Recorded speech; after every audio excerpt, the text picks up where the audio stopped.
can be stable, if I can be unaffected, irrespective of these experiences.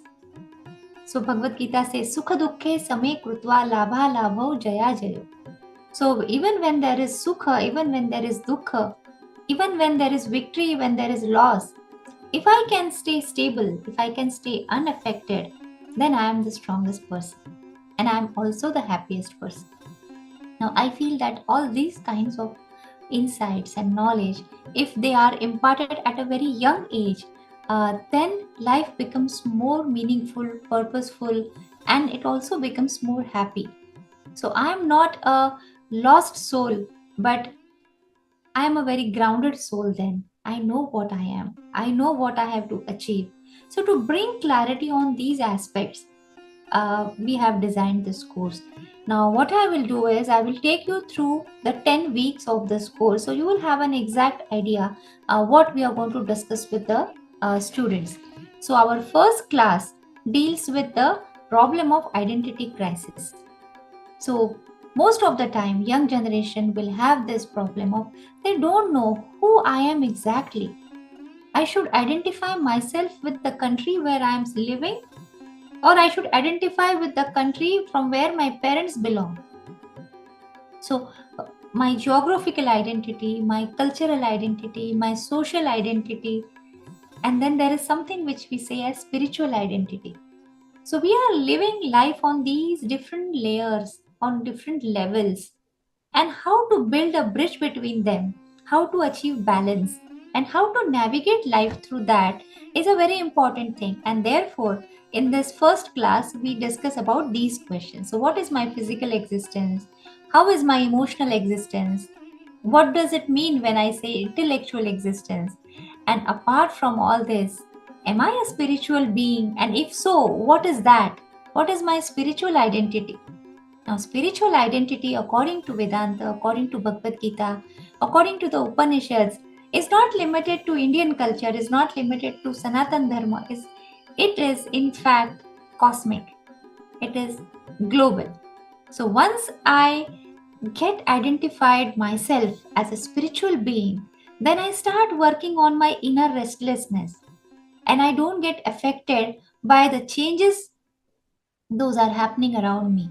So, my geographical identity has a purpose. I am here to learn, I am here to study, I am here to work, and then my duties are accordingly designed.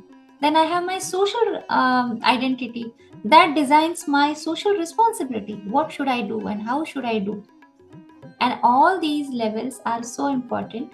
If I am at rest on these levels, then I am not shaken by the comments of the people around me, about the situations around me. Wherever I go in this world, I am a strong and a happy person, and I want younger kids to be like this.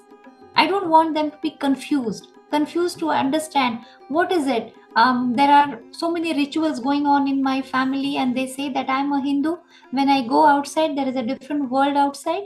Now, this might be a situation here in US and any other countries other than India, but there is also a problem in India because we have been colonized for centuries, and we are still weighing the weight of that colonized mindset that we feel everything and anything that comes from the West through the language English is only valid. Other things are not valid.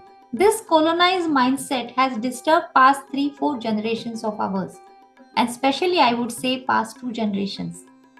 And there also it is required that they understand that India is different from other world only because of its philosophical wisdom, because that gives a different understanding about who I am, and then what is my family, and what is the significance of the society that I'm living, and then the global happenings around me, and how I can contribute, how I can assimilate different controversial things, and then remove all this contradiction and bring harmony.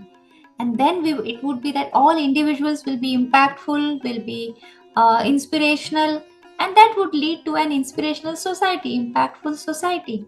It will not be flown away by overindulgence. These days individualism is overrated, and that is not what Bhagavad Gita says that is not what Upanishads say. We talk about oneness, we talk about inclusivity of everything.